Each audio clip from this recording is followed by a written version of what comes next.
Sunday school, and to our listening ears, all angels sings and round us rings the music of the spheres. Here we go. Sunday school. Brothers, sisters, siblings, welcome to Penn Sunday School, starring Penn Gillette. My name is Michael Godot. Matt Donnelly, Rennie Rich, Ben and I are broadcasting from our separate homes in Las Vegas.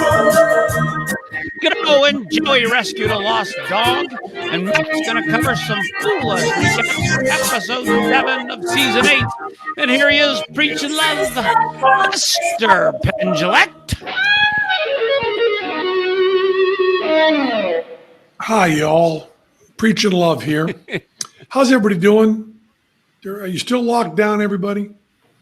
We're very much locked down. We're still very much locked down. How about you, Reddy? Still not allowed to work. Yeah. Now, are you? You said that when you're doing some research into Nicholson Baker, Reddy, that you could see the attraction of the right wing. Yeah. Well, I started to. What's the word that I used in the mail? Self-radicalized. Research? Self-radicalize, yes.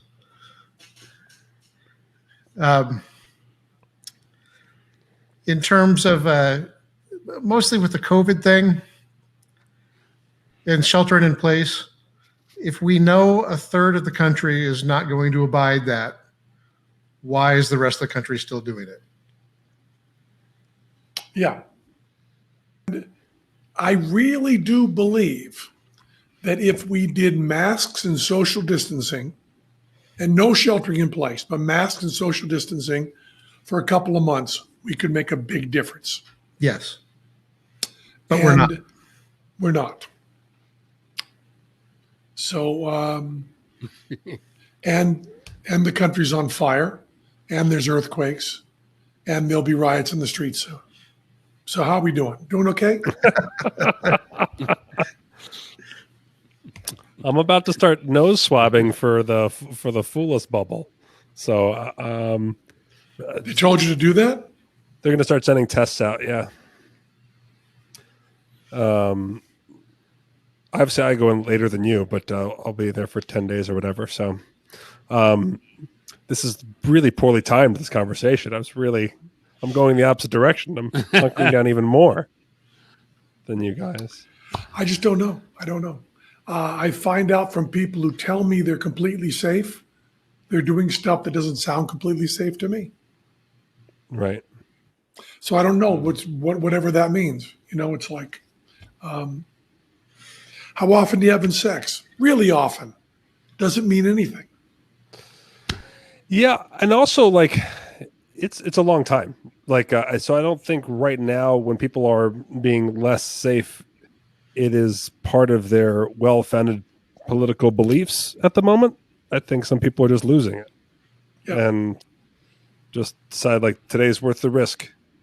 And then tomorrow I go back to being better. Yeah. Which is all of life, by the way. Yeah.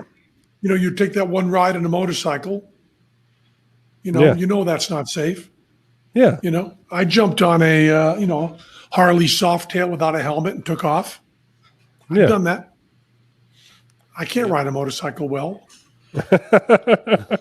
You know, I laid down a bike. You know, Yeah. Me too. that's about as dangerous Yeah. as you can do. You've All of us. laid down a bike too. I have. You've laid down a bike, Reddy? Yeah. Yep. I can't First time juggle. I can't juggle and I can't ride a motorcycle. Fuck this podcast. No, Does laying mean- down a bike is showing you can't ride a motorcycle. That's gravity's way of telling you can't ride a motorcycle. But when you're sliding along the highway on your back, it's a remarkable experience of it would have been better to stay home today. Oh, no, thank you.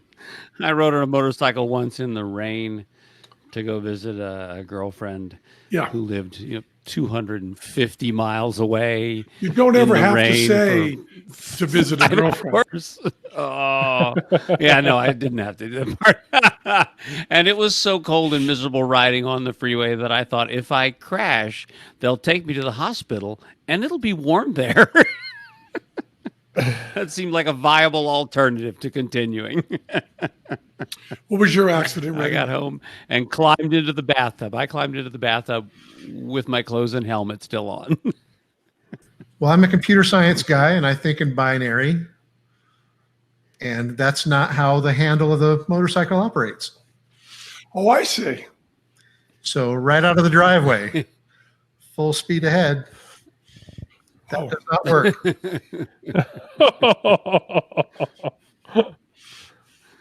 Oh no. Yeah. I'm still friends with the guy. His bike. So it must We have did a been- thing for our TV show called Behind the Scenes. And the gag was that we were showing how distance is represented in art. And one of the ways is, of course, perspective. One of the ways is size. But one of the ways is also color. Things get duller as they go away. Mm-hmm. So we had 100 yards or so, there was a tree that was a drawn child's tree, okay, but life size. And it was a color. And then we had that exact same color right close to the camera and said, these two things are the same color, watch. And then I had a Harley. I kicked it over. Teller was on the back holding the leaf. And we rode across wet grass on a Harley with baldish tires up a hill. That thing was going just fishtailing all over the place. And at the end of it, the owner of the motorcycle, stage manager, camera person, writer, producers said, that was way too dangerous. We can't do that again. We can't do that again. At which point the camera person said, we got it.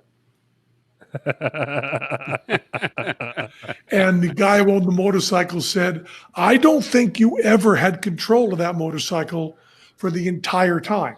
I said, I never felt like I did. That was not where I laid it down. And I also rode a motorcycle with, and I must confess, I might have been showing off a little with Isabella Rossellini. There was a bike there. We were shooting Tough Guys Don't Dance. And she said, can you ride a motorcycle? And I said, sure. And I jumped on and took off. But it was commuting on a Vespa going 50 miles an hour in the rain on a highway that I laid it down and slid and found out that you can take really all the leather off your leather jacket. Oh. No sidecar. That's what I it's take for. Thank goodness you had it on. No sidecar. No sidecar. And is that still is the leather thing still the logic that holds today? Is it still the best material, etc.? I was just reading an article because I have a beautiful punk leather jacket from which I now fit in again, Nice. which I haven't worn since I was 25, and I now fit. I can zip it up. Nice. It's beautiful. It's a real leather jacket bought. You're going to love this so much. Bought at the Freehold, New Jersey Army Navy store where Springsteen bought his. Yes. The cover of Born to Run. Yes. And the same brand that the Ramones wore. Freehold. So I had a little bit of money from street performing. I wanted to buy a leather jacket. So I gave a call to a friend of mine who worked with Springsteen and said, ask him where he got his jacket and get the name of the place. That's pretty awesome. I would do that now. And I got it. But now, because I'm vegan, I don't feel good about wearing it. And I just saw there was an article in the New York Times about fake leather jackets made of fungus. There's a weave of mushroom that is actually as durable as leather and as smooth as leather and looks as good. and they haven't got them available for market yet. Oh, good. But I think a fungus leather jacket would be pretty That cool. would be pretty cool. But to answer Matt's question, the best jacket is a car.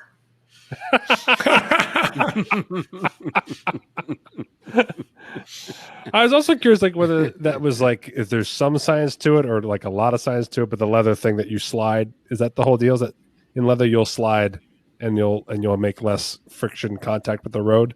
Is that No, it's just that whatever you have that won't abrade away will protect you until it abrades away. okay?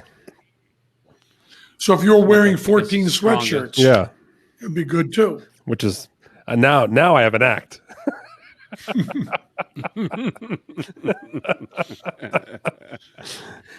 Have you seen the 14 sweatshirts motorcycle guy? He is Kramer, we all know Kramer. Kramer, who played with the Fugs and played with Bong Water. yeah. And Kramer from Shimmy Disc and from Noise New York. One of the really great producers, best ears ever.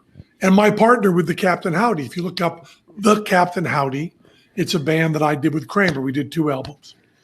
And Kramer, when he would play with the Fugs or Daniel Johnston or Half Japanese, Kramer is a very skinny guy.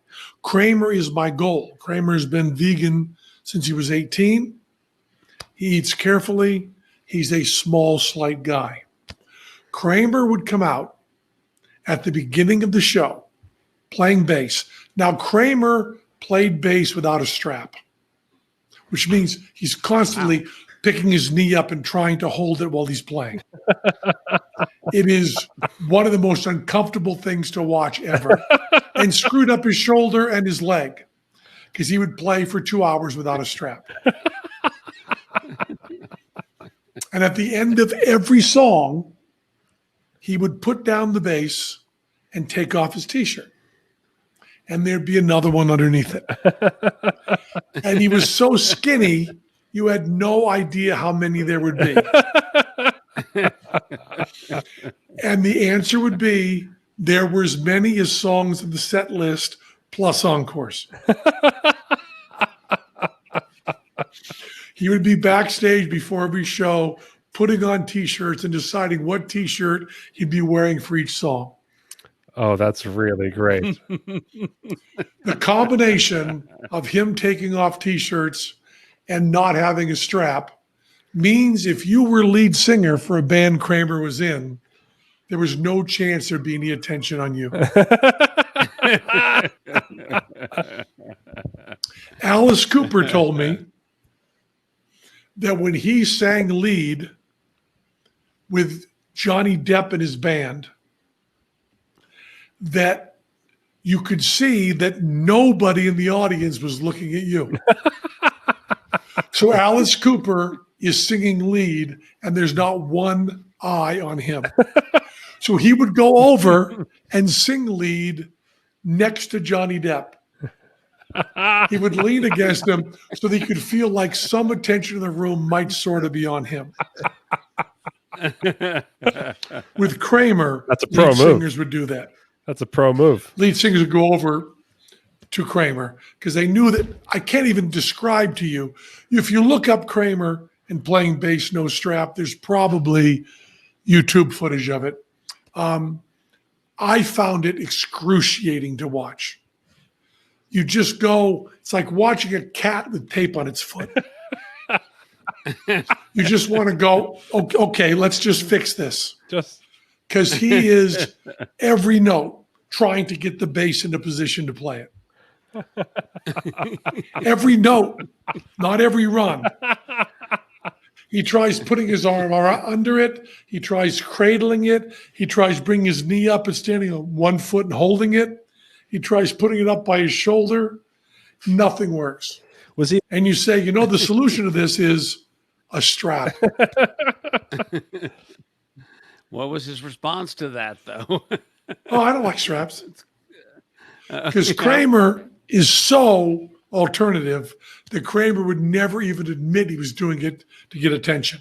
He would say, Well, it gets warm on stage while you're playing. So I come out, it's cold. I got a lot of t-shirts on. And then as I warm up, I stay comfortable. Straps bother my shoulder. They abrade my shoulder. I don't like them. You're wearing 14 t-shirts. There's no way the strap bothers your shoulder. I'm just saying how much if you want to play with the butthole surfers, Yeah. which Kramer did, you need to have these excuses at the ready. Definitely. And it also keeps you hired. You're memorable. Yeah. Did he try putting it under his chin like a violin? Yes.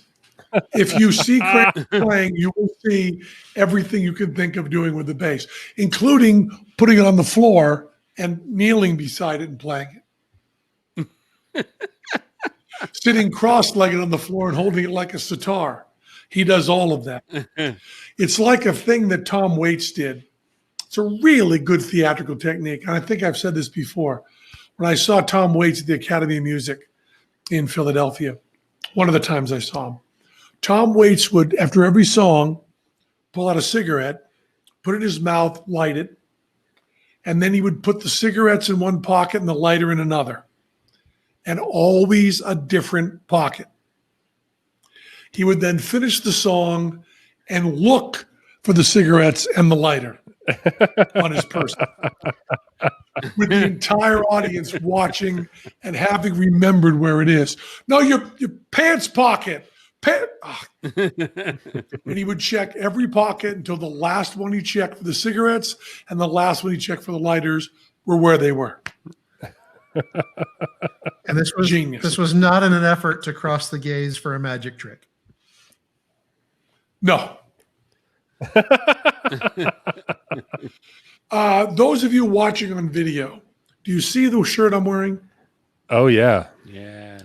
Listen to the words I'm saying here. The most comfortable shirt I have ever worn. You know my beat-up tie-dye T-shirt that's kind of nice and thick and worn in and beautiful?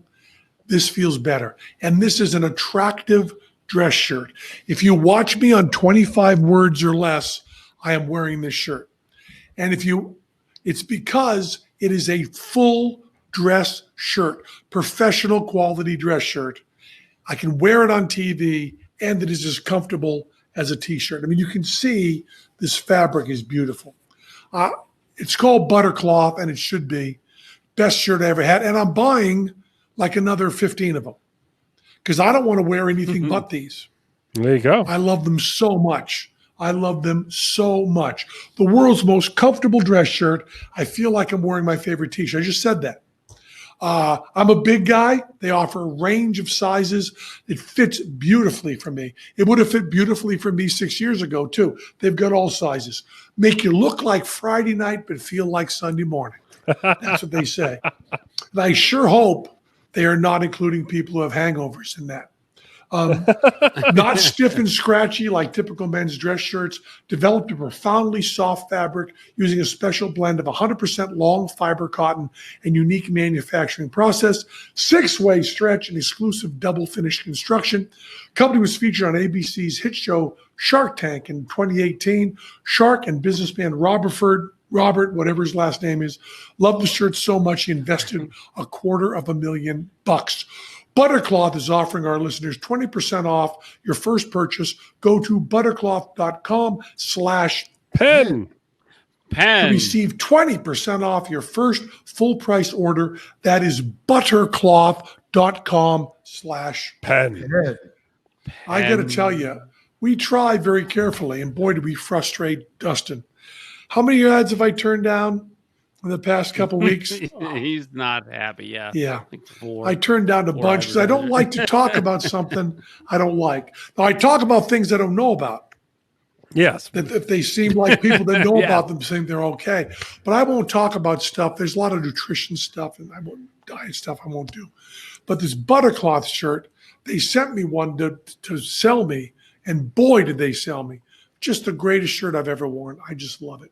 What else we had to talk about, guys? Let's go to Fool Us now. We're not ethical vegan enough to walk away from anything with butter in it, right? Not the word. Not the word. There's no butter in the shirt. None. We should make that clear.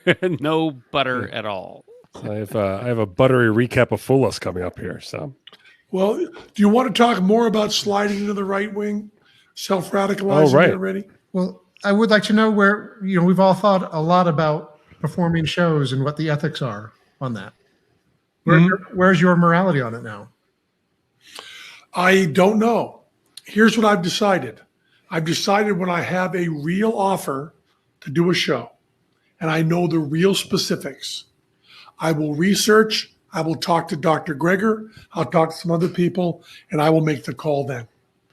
The hypotheticals are so immense. Like they said to us, do you want to play Caesar's Forum, which is where Celine Dion and Rod Stewart plays, 5,000 seats. What if we set that up for 1,000 seats and had you there? Well, I'm not going to talk about that till I know what they mean by set it up. And if we can sell 1,000 tickets in Vegas now. I don't know. Right. I DJ'd for 30 years and never once thought about my impact on venereal diseases and influenzas and other communicable diseases, even though I'm aware that those are being spread during my shows. I am a non-drinker. I'm a non-gambler. I'm a non-smoker. I've talked about nicotine gum and betting on this show. And I do a show at the Penn and Teller Theater where people purchase alcohol and in a building that is used for gambling. I'm hoping everybody's handling that in a smart way. I know they're not. Not everybody. Right. Not all the time. So I don't know where my responsibility comes. But right now, I'm not being tested. So I don't know. I'm not going to say who this was because I don't think it violates the privacy. But a president of a casino that is not ours, and not affiliated with ours, was talking to someone we work with. And they had opened up. And they said 50%, of course, most of the opening up, so I'm not giving away anything. They said that half of the letters they got were, thank goodness, you're saving our jobs, you're saving our economy, you're doing the greatest thing in the world. And half were, you're killing people, how do you sleep at night? And he said to the person on our staff that he was talking to, you tell me, what do I do? Just tell me. Tell me. I'm giving you the responsibility. You tell me. What do I do? It's a tough call. I've been thinking it would be fun to do shows like a cul-de-sac theater. Just go to a juggling show at the end of someone's street that they could hire and let them social distance themselves and set a rope down so that they know where the stage area is. But I don't know how I feel about exposing the people. Are they going to behave well, and am I responsible if they don't? And Donald Trump, I don't know. when he was asked, probably just appalling. Are you worried about safety? Well, I'm more than 20 feet from people, so I'm fine. Fuck you in the neck. There's a venue in Utah that holds less than 50 people that I was booked for in July, where you can still do shows in July, and I ended up not doing them. I'm booked there again in January. And I'm also booked there again in May. And that's the only looming thing that I have going on, where it's certainly getting tougher and tougher to turn down any kind of work, just from my health perspective. It's really tough right now. And so it's hard, and it's frustrating to be making those, like, that's a point of privilege for us. Yeah. That it's 6 months in and it's now tough for us. Yeah. That's I agree. unbelievable privilege. Yeah. And a lot of it was because of the government. There's a lot of people support. At 2 days, it was tough. Yeah. Yeah. I was very lucky that the when the federal match stimulus did help me make ends meet. And now without it, it is looking like I'm trying to do anything to try to Yeah. It's getting grim. Yeah. So Yeah, we're privileged to have made it through that 6 months, but who knows what the next are going to do next 6 So if anyone's bitter and just wants to say welcome to the party, go ahead. You can tweet at me. I'll take that. Or if anybody wants a cul-de-sac show, I Matt do and think I'll be about a there. cul-de-sac show and things like that. But you people stay apart from each other. Well, years ago, I had the Matt and idea to I'll do a something show. called Trailer Trash Dinner Theater, which I guess now would be much more offensive than it We was talked then. a lot about that, Matt. Yeah. And that was just put a Yeah. location in a field, food trucks show up, you show up, and you sit. You bring your own furniture, and we put a show out in the middle of the field. That might be something worth revisiting. Except that right now, even that's not really permitted, right? In Nevada, any kind of thing like that, any kind of gathering like that's not permitted, right? I don't know. Pasture Party is a good name. What's that? Pasture Party. Is It's certainly a good better than name. Trailer Trash Dinner Theater. I think Pasture Prime. I think Pasture Prime. Yeah. So, yeah, I don't know. It's strange, and also just I don't have to be in entertainment. I've changed career path many times, and I enjoy it. I've worked hard to get to where That's I got. true because every other field is doing great. I would suggest. What are I you would going to do? suggest you become an airline pilot. I was gonna say, I said to myself I would never bartend or be an office temp ever again, and lo and behold, I won't. Yeah. I always thought we'd be able to make balloon animals. Nope. So I don't know. I mean, is because of the economic pressures, are we all moving towards the social Darwinism that was considered so barbaric at the beginning of this? Does time make that a more feasible option? Or do more people? Is there people taking temperature like Ready Rich on this? I don't know. So what I'm going to do is I'm going to get a lot of advice when it's real. Yeah. But I'm going into a bubble with Teller. I mean, we just acted like this was hypothetical. Yeah. Teller and I have not been. We're going to not social distance and not wear masks. I'm going into a bubble with Teller. We'll be tested and we'll go in. Yeah. But you two have to feel good about that with the way you guys live your lifestyles. Yeah. Very good. Very good. Very safe. I mean, it'll be as pleasant as being in a room with Teller was a year ago, which is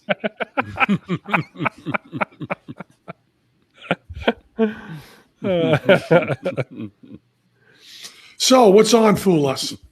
So season 7, episode 8. You guys had on Mike Hammer for a second appearance. Oh, sure. We love show. Mike. We love him. Mike Hammer came on and he brought out Brad Sherwood and did a bit where he borrowed money from Brad, made him eat it, and he vacuumed it out of him. Really funny bit. Really funny hunk. And what's fun with all these different magicians that come on the show, Mike Hammer was most frustrated about the Fool's process was turning in his script.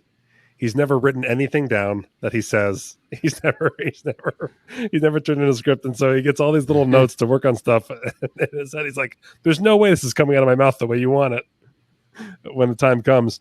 So it's really great that he got from Who's on Set Anyway. He got Brad Sherwood out there, who was also used to improvising. They had a great rapport. It felt like a talk show slot on there. Well, first of all, Mike Hammer has a great rapport with anybody.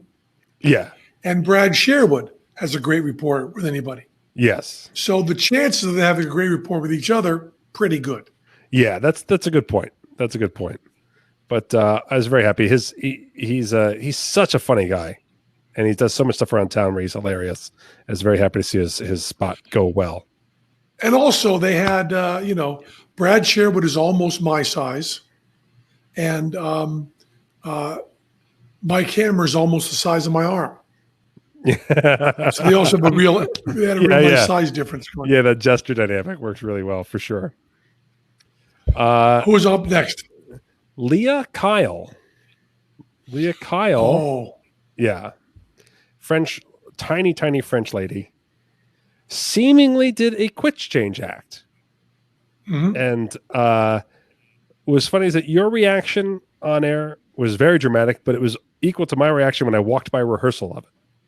I remember her act was too big to fit into the regular rehearsal room in the Belize room. And I remember walking by trying to find Andrew, and she's rehearsing. And I look over, I glance over, I go like, oh, it's a quick change. And then I watched it for like 30 seconds. I was like, no, it's not. And then I watched the whole thing and I was like, this is different. And I wasn't sure whether you had to be a magician to know that it was so different, or whether the lay people really understood that this was not your typical quick change act.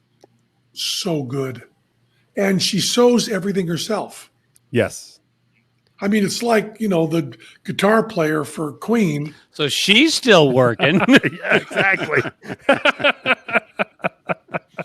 It's like the guitar player for Queen making his own guitar, right? Yeah. Yeah, it really is. She saw the idea and wanted to do it herself and completely reinvented the way it's done. Yeah. And That's great. not reinvented, invented. Yeah. Yes. Yeah. In a different way. Yeah. I loved her. One of my favorite acts this year. Does she also have a PhD in engineering?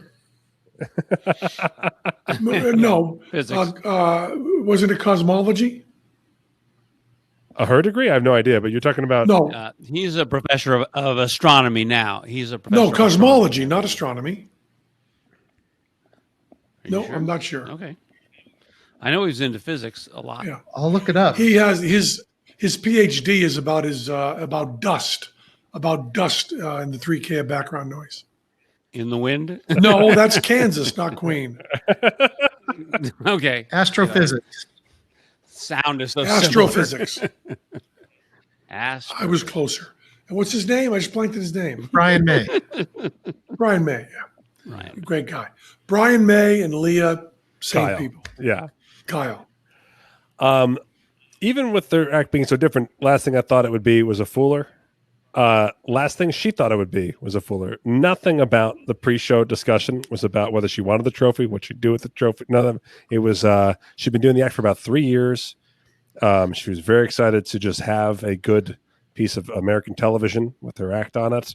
Thought it'd be really good for her career, and just really just want to get through it. All she wanted was to get through it and have it be done, and that was all she was trying to think of to get through it. She was so nervous.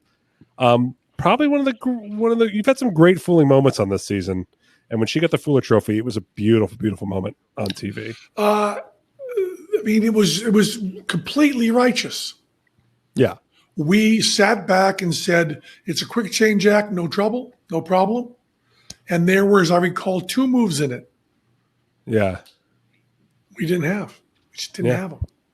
You were relaxed. And for good, what's that? You were relaxed.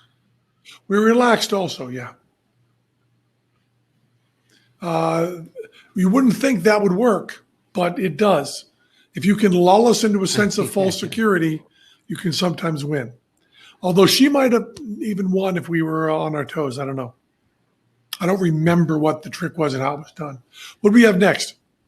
Dante, who is a Spanish magician, but not the typical Spain magician guy. He was not dressed like a hippie who wanted to roam the streets, bringing the joy of magic to any young child or homeless person who happened to be strolling by. But he did a card trick where he had the audience select the card from. He just did a riffle shuffle from. He did it as a solo stand up, which was neat. So he just riffle shuffled and had someone say stop, which is just about as honest as it gets. So just move past it, right? And then said that he basically did it like 3 or 4 phases. It's been a while since I've watched it. I'm just looking at my You don't notes actually here. mean riffle shuffle, you mean riffle, but go ahead.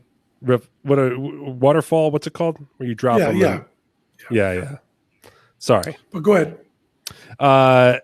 Anyways, he said that he could do it even with clear cards, and all of a sudden he pulled out 2 cards from his jacket, and the card that seemed like it wasn't selected was also in between these 2 crystal clear cards at the end. So just a sharp little card trick. Dribble was the word you were looking for. Dribble is something that I was looking for and will be doing as I age. It was just a really fine card trick done standing up. I don't really have fantastic descriptors on it. Yep. Did not fool you. I remember it. Yeah, it did fool me, by the way. Oh, Did not fool Teller. did not fool Teller. Oh, interesting. Okay. It was definitely one that tried. I do know this. There was definitely one that tried to figure out where it seemed like he was saying you're going to see through the cards and then you couldn't, and you're like, it was frustrating. And all of a sudden he was like, oh no, and I'll do it the way I described, and then did pull out. So it was a weird. Yeah. It was weird wording, but it worked out. Takami's Usui from Japan brought out a shitload of Rubik's Cubes. Just reached into a bag, could not stop pulling out Rubik's Cubes. Bunch of them. Miser's Rubik's Cubes. He also did a thing of good color changing where they had picked the color and even had Allison have a favorite color, rub the cube. The cube's always the same color at the end or whatever. And not a fooler and not your fave, Penn? Not my fave. Not my fave. I mean, fine. I hope people liked it. If you could go back in time, would you have been harder on Steve Brundage back in the day on Yes. Fool Us? I had no idea that my life was going to have this much Rubik Cube in it. So Steve Brundage, I think in season 2, fooled you guys with the Rubik's Cube. And since then, we've had at least 2 acts on a year that utilize the Rubik's Cube. And it's a huge craze in circles.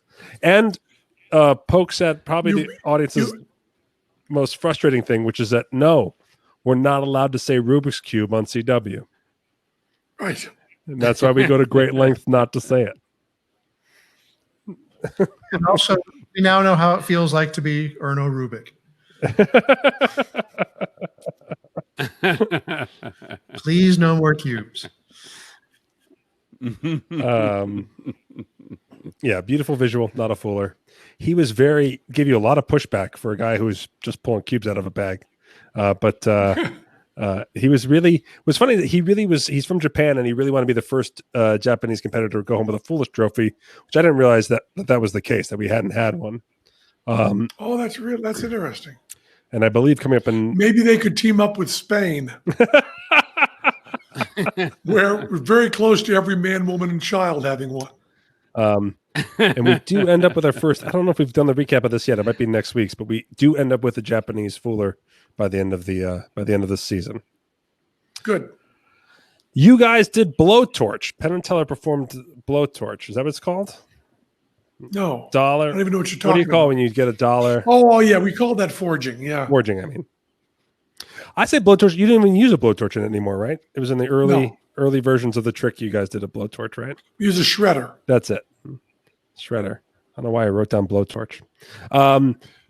So this is one of your newer tricks, one that you got in, one of the ones you invented for Fool Us. You haven't done a bill transposition or anything like that in a while, but this is a very strong, very fun trick.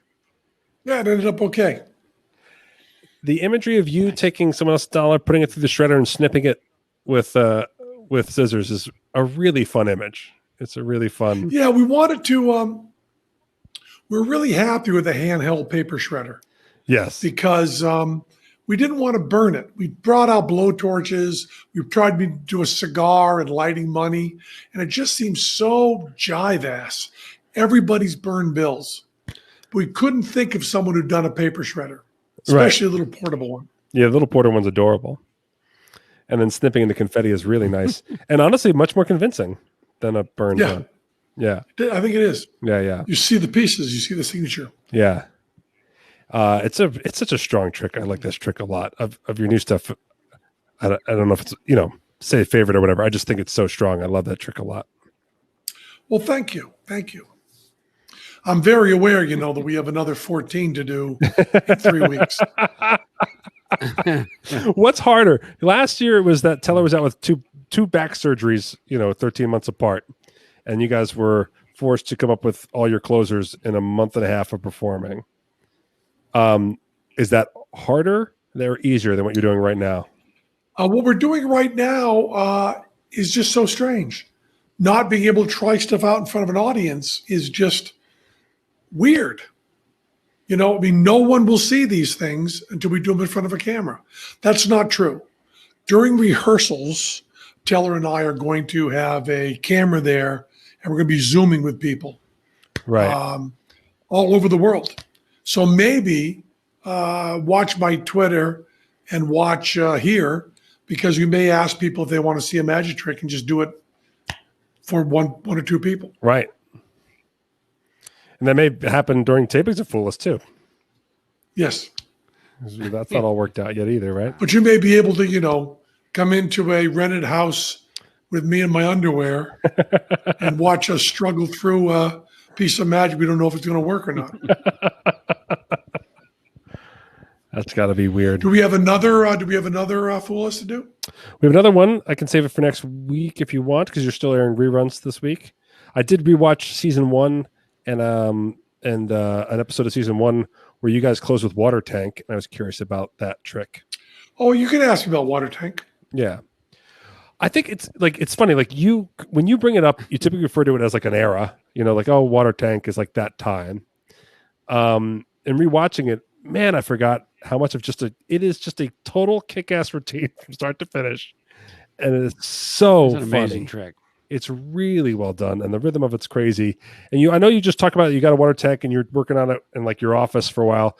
You invented it to go on Letterman, or did you invent it for the stage show? We did the Casey at the Bat, where I do the poem, Will Tell Escapes with a Straitjacket. Yeah. We did that on Saturday Night Live. And we were going on Saturday Night Live every month. We were alternating with Kennison, I think. You're right. Yeah. As we did that, and it killed. And Lauren loved it. And we had to pitch something else to Lauren. So we went in with the idea of doing a water tank, and we had no idea how to do it, which we told Lauren, but Lauren loved it. Now, do you know how to do a magic trick in a water tank, or just water tank in general? What do you mean by you didn't know how to do it? We didn't know how to do it without killing Teller. There's a specific part to it that is so complex and really magical. And we had sketches. We didn't know if they'd work. And then we took NBC's money in NBC's shop out in Brooklyn or Jersey or someplace. And they built the tank, because building a water tank for a person is very difficult. It'll blow out real easy. Oh, wow. And we'd had trouble with another bit we did in water with hypothermia. And we had to get it heated up and all that. And that was one of the times I was most proud of Teller. We went out to the shop in Jersey, and Teller was kind of, I don't know if, and the crew was kind of rolling their eyes, and the guys who'd built the tank were kind of rolling their eyes. We filled it up with water, and we said, well, we got to give this a try. And there was a moment in the shop with like 20 guys who were building the tank and crew people looking at these, Manhattan douchebag artists. Yeah. Who were who cares? They're so wimpy and everything. And we said, we got to give that a try. And there wasn't even a word said. Teller just undid his shoes, took off his pants, took off his shirt, climbed up the step ladder, jumped in, pulled the top down and latched it and went under. And one of the guys there said, I wasn't able to get into that with no water in it. It's terrifying. And all the crew guys just went, just gobsmacked. And Teller was in there working, right? Working. Yeah. And then finally unlatched it, came up and just gave a bunch of notes and got out and was looking over sketches and changing stuff. And there wasn't one moment of, oh, guess I'm going to do this. Or, oh, that was something. I mean, even a run through of a bit that has no fear involved, you take a moment to go, let's do this. Yeah. Teller was in his own world. So did you have the arc of the trick on paper? And then the water tank, just everything about working out was the logistics with the water tank? Everything was everything. Had to work on Yeah, everything yeah. all the way through. But we had the gag on it. And then it got down to the wire. And there needed to be an escape hatch that Teller could push out of, right? And we didn't get a chance to build that. So we just really padlocked it, and Teller was really in it. Jesus. And Mark Garland was there. There was a huge hose to empty it. And we said, if Teller is drowning, he will give a signal, which Teller has this roll his hand signal. Mm-hmm. And you go up and just open the gates, open the valve. And Saturday Night Live didn't know this. And Mark said, if I open that valve in that studio, the water damage to the floor, I mean, there's no electronic problem, right? Because it's all cables, it's safe. But it'll flood into the audience and it will ruin the floor, and it'll do thousands and thousands of dollars worth of damage to a 30 Rock studio that's famous, where Elvis did his comeback special. And I said, it's only if we have to save Teller's life. And you will undo it and then work on the lock and get him out while that's undoing, and then stop it when Teller's safe. So maybe it'll be 20 gallons. Maybe we'll be okay. And I said, this is only if Teller's dying. And if Teller's dying, we will save his life and ruin our careers. And we only had another day. So we said, okay.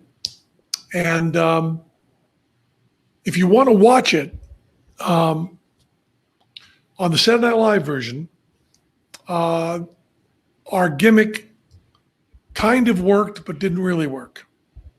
So Teller was getting fewer and fewer breaths as it goes on. And there's a moment where you see two things happen. One is I glance over at Teller, and because I know everything about how the trick works, I know he's in trouble. And many people have asked me why I look around and see that he's deeply in trouble and continue just like I'm supposed to. And I hope you guys are professional enough to know why, which is it's Teller's call. Yeah. And I'm certainly not going to ruin the bit if Teller's going to make it. So for the last 2 minutes, Teller's holding his breath. Oh my gosh. There's no gimmick at all. He's doing the trick. It's a little longer than that. He's doing the trick. And Mark Garland can tell he's doing the trick, and so can I. And we are going. And I was very tempted to cut it short, but I wanted to get all the comedy beats in. Right. And I think there's one camera angle. I may be imagining this, but I think I was told this. There's one camera angle where Mark Garland's shoulder comes into the shot because he is creeping closer and closer to the tank, and he has eye contact locked on Teller. And he has a key in his hand because he believes maybe he can open it without ruining the studio. Oh boy. And there's another person next to him who's ready to open the valve. So there's 3 steps. Teller gives the emergency. Mark tries to open the key. If he does it instantly, we're done. If he struggles, he gives the word, and the other person opens the valve, and we start destroying the studio. And I am there to cover on live TV. And Teller makes it, actually holding his breath all the way through. I do no hurrying at all. Teller makes it. And as we go to commercial, we pop Teller out. And when Teller comes up, he is gasping and screaming and coughing, and it looks beautiful. And it's 100% real. And Teller and I look over, we make eye contact, we smile. And Lauren came over to us and said afterwards, that was perfect, guys, perfect. And Teller and I went, okay. Yes, it was. Oh my gosh. If you ever have any doubt about Teller being a motherfucker, Yeah. watch that video. And then it becomes part of your act after that? Yes. And how Goes often? right into the live show. Goes right into the live show. And how often do you think you performed it? 3,000 times, 4,000.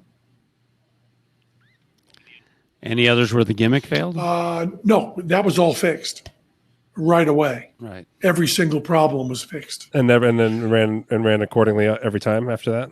No. There was one time,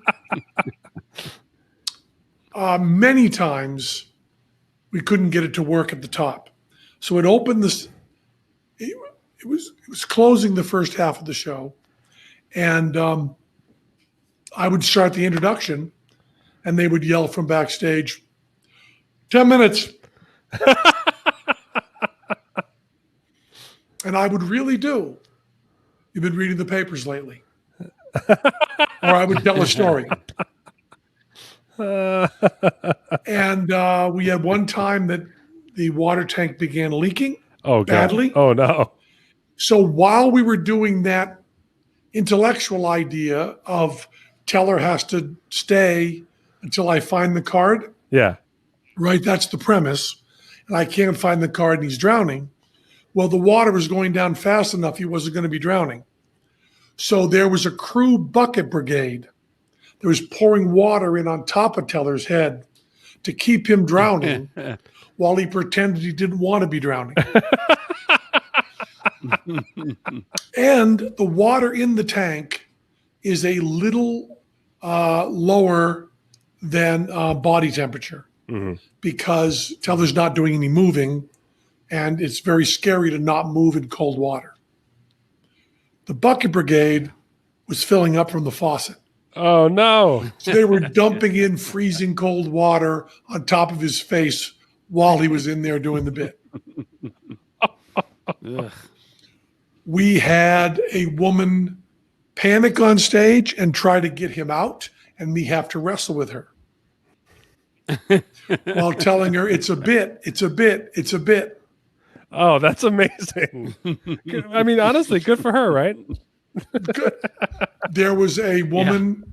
I mean, if you want a list of things going wrong, I've got them.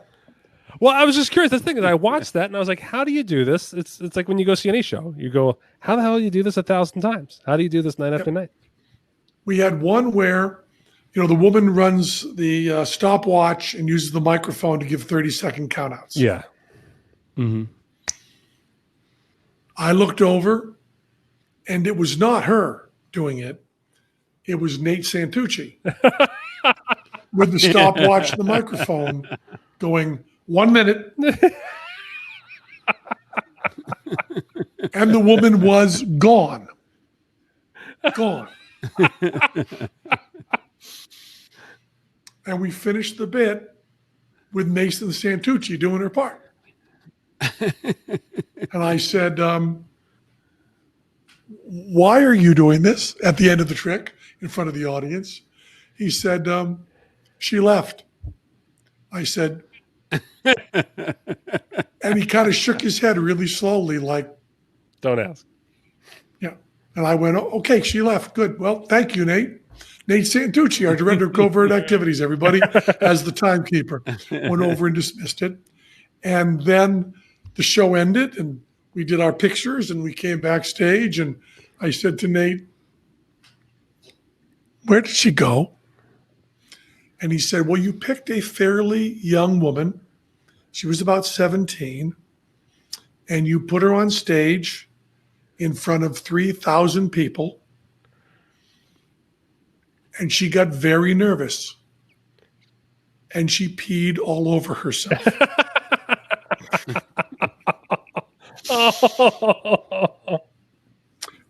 And she didn't know what to do. So he said, the wardrobe woman ran out and led her off stage. And he said, I went out with a glass of water, which I spilled on the stage to explained what was going wrong. So it was my fault. And I took the microphone and I took over. And he said, I believe nobody knew. Oh, wow. And he said, we gave her a change of clothes backstage and we brought her to the stage door and she went out and the usher went down and got her mother and she came out. They watched the rest of the show from the back of the theater.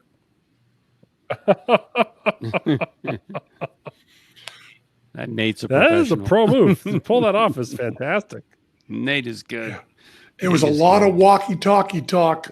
What's going on? I think she's peeing herself.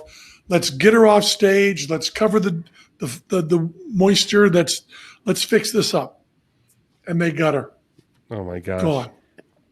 We had the water tank had the wheel assembly break and not move over a crack in the stage, so we couldn't get it on stage. And Robbie and Andre Boulet, who we called Andele, French Canadian, we don't know what happened, but Robbie and Andele got the water tank on stage. And both of them had to go to the doctor after the show for back and arm injuries. Oh, We think it's It's 8 pounds a gallon. How many gallons is it? we It's think gotta be. they possibly picked it up oh, like a half inch off the floor. Right. Wow. oh. And they were both okay, but there was every muscle strained everywhere. Mm-hmm. And I said, "How did you do that?" And they said, "I think we picked it up. We don't know. We're really sore."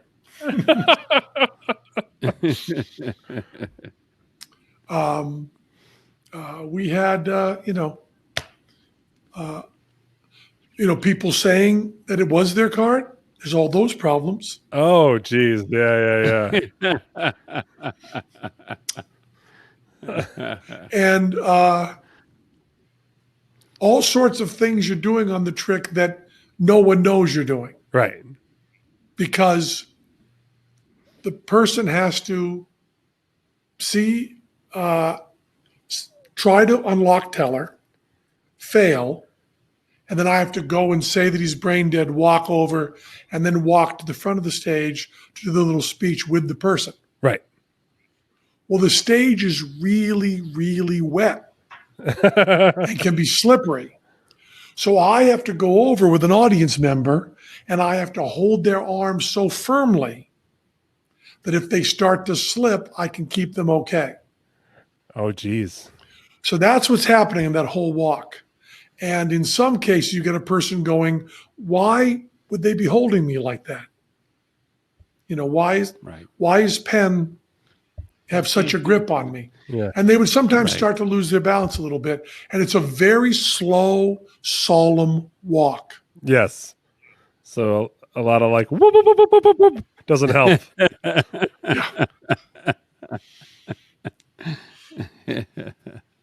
That was a good sound effect, It's Matt. an audio podcast, Stooges. Yeah. Yep. So yeah, that's the water tank. And we got a lot of good out of it. We did it with David Letterman. Yeah.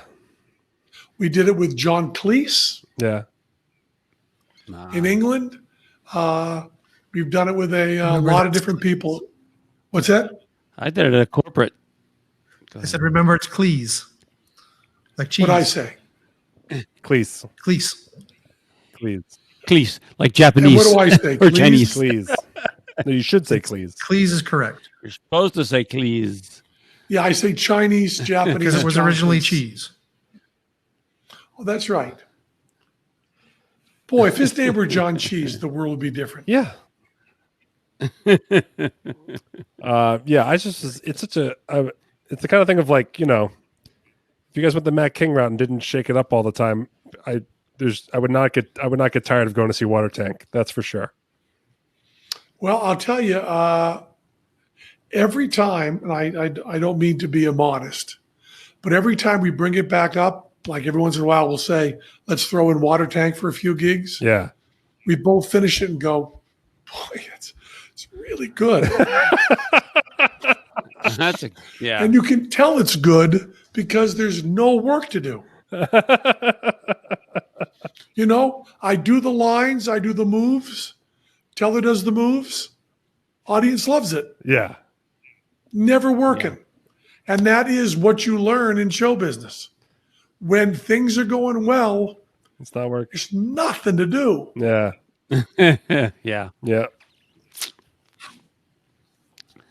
very true. So what else we have to talk about? Oh, there's all sorts of stuff we're going to talk about. Oh, Elizabeth Yeats said that Alan Alda used to study everything about his guest, and he came off as an insufferable asshole. And Carl Sagan told him that. And so he stopped. Carl Sagan said, That would hurt. You're talking over the guest. You're acting like you know everything. You're an insufferable asshole. Stop it. So now Alan Alda prides himself at not knowing. There you go. There you go. So There's there's your What if answer. his name were Alan? What if his name were Alan Cheese? John Alda. So I think we covered everything. We didn't cover you. Let's cover you saving the dog. Yeah. All right. You know, Joey has become obsessed with Sunset Park, which is not too far from us. And he drives through there every afternoon and sees quail and roadrunners. And so he said to me the other day, would you take this drive with me? Let's go see the quails and the roadrunner. And we got in the car and drove down there. And while we were looking for quail and roadrunners, we spotted a really ratty, huge mess of a dog. A little like a moppy dog, but its hair was all the way down to the ground and it was covered in mud and was running away from anybody who drove by there. And so I said, well, let's stop and see if we can help him.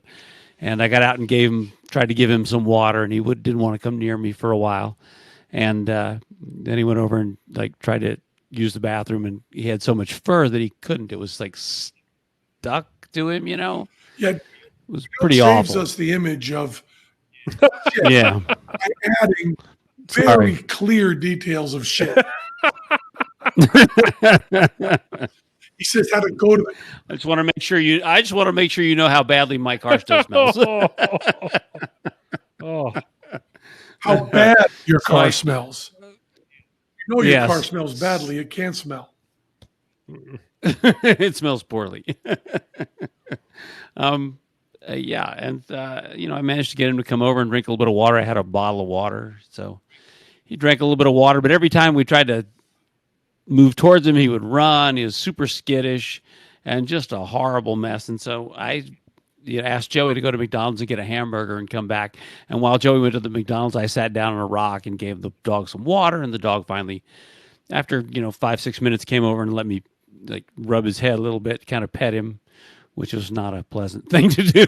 That was mostly for him, not for me. Then Joey came back and had gotten a spicy chicken sandwich instead of a hamburger and insisted that it was a hamburger because the bun was round and sandwiches are square. And so I couldn't say, no, that's not a hamburger. This is a chicken sandwiches. No, sandwiches are square. This is round. This is a burger. So, we had a few arguments about that and then tried to feed it to the dog. And as awful as this dog looked, this dog had no interest in this sandwich. Well, it's round, so it's a hamburger, right? Yeah. Exactly. It was, he could tell. He could tell the difference. And then while Joey was gone, I sat and talked with the dog and tried to pet the dog a little bit, and he kind of calmed down. And then so when Joey came back and we tried to give him some food, he didn't want that. I went over to the car and opened up the back door and said, okay, well, let's go. Let's get in the car. And the dog walked over like, oh, this is perfectly normal, and looked in the car and then said, no, I don't think so. And walked away. And for the next 25 minutes, I kept opening the door and going, let's go. And the dog would walk over and look in the car and then go, no, I don't think so. And finally, after about 25 minutes, the dog finally just walked over and hopped in the car. We took him straight to the dog pound, and they've rescued him and cleaned him up. Sent me a photo of him with his hair shaved, and it's a cute little dog. Heroes. Oh, I know. It's a sweet story. Yeah. Joey's very excited about it. He's a hero. He saved a dog. A shit-covered dog going into my car. I know. There's only so far this whole animal ethics thing goes. It's a no for me. Yeah, it was pretty Ready? rough. No for It was you? pretty rough. Do you have a non-shitting room for the dog too? That's what the car Oh. needs. Oh, on that wonderful image, I think. No. Imagine the happy, trimmed dog saved. He was happy. And let's call this show. Keller was really drowning on live TV. That was good Sunday school. That was Penn Sunday School, and to our listening ears, all nature sang and round us rang the music of the spheres. That was Penn Sunday School. Joey listening to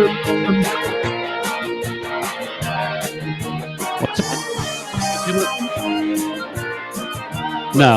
That was Penn Sunday School. Hey, Cadell, why don't you drop that Sadly. talk? I can't hear you. That was Penn Sunday School. Can't you adopt the dog now? Wouldn't that be a beautiful end to the story, Godot?